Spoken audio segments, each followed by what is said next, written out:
મોરબીના માળિયા મિયાણાના આચચ વદરડા ગામે સરકારી અનાજની ચોરી કરતા બે શખ્સ ઝડપાયા। આરોપી શિવરાજસિંહ અને રાહુલ પાસેથી 550 કિલો ચોખા, 200 કિલો ઘઉં અને કાર સહિતનો 4.42 લાખનો મુદ્દામાલ ઝડપાયો।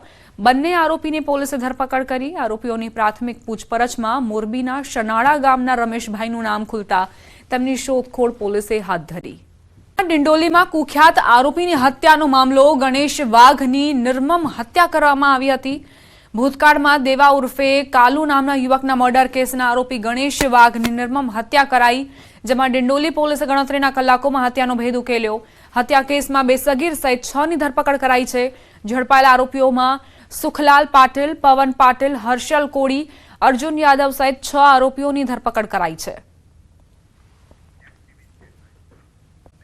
સુરતના પાંડેસરામાં હોટેલ માલિક પર જીવલેણ હુમલાની ઘટનામાં ફરાર આરોપીની ધરપકડ કરાઈ। છેલ્લા 25 વર્ષથી આરોપી આકુલ રામચંદ્ર લેંકા હતો પોલીસ પકડથી દૂર। વર્ષ 2000માં આરોપીએ સિદ્ધાર્થનગર વસાહત ખાતે મેસ ચલાવતા હોટેલ માલિક ગોપીનાથ ગૌડ પર ઘાતક હથિયાર વડે હુમલો કર્યો હતો, જે બાદ પોલીસ પકડથી બચવા આરોપી ઓરિસ્સા ફરાર થઈ ગયો હતો અને બાદમાં સુરતમાં અલગ અલગ સરનામે છુપાઈને રહેતો હતો। સુરત ક્રાઇમ બ્રાન્ચે આરોપીને સચિન કંસાળ ખાતેથી ઝડપી પાડ્યો।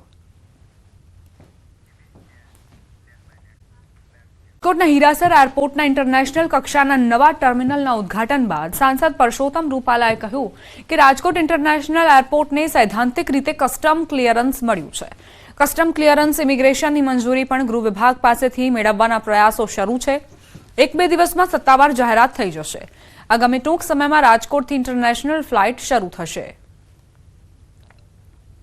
કસ્ટમ ક્લિયરન્સ માટેની પણ આંતરરાષ્ટ્રીય હવાઈ મથકની અંદર વ્યવસ્થાઓ ઊભી કરવાની હોય છે।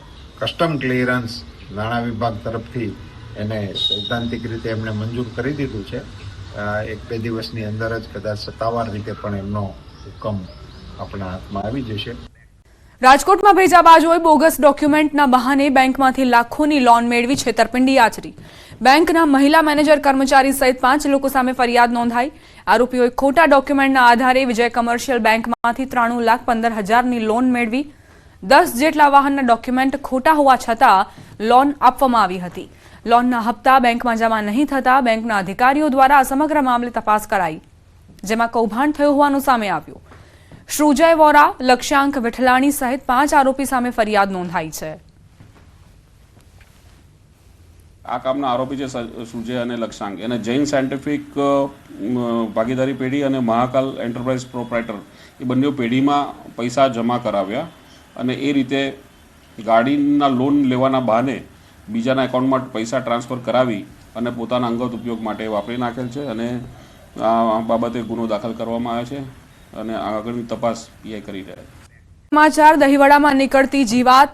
જગદીશ ફરસાણમાં ગ્રાહકને કડવો અનુભવ થયો। પાદરા વડોદરા રોડ પર આવેલી દુકાનમાં લાપરવાહી સામે આવી।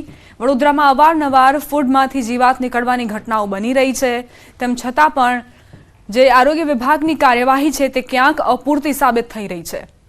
જે ફૂડના આઉટલેટ્સ છે તેઓ પણ સુધરવાનું નામ નથી લઈ રહ્યા। વારંવાર અયોગ્ય ભોજન પીરસવામાં આવી રહ્યું છે ગ્રાહકોને, અને ગ્રાહકો વિડીયો બનાવીને વાયરલ કરે ત્યારબાદ આરોગ્ય વિભાગ જાગે છે।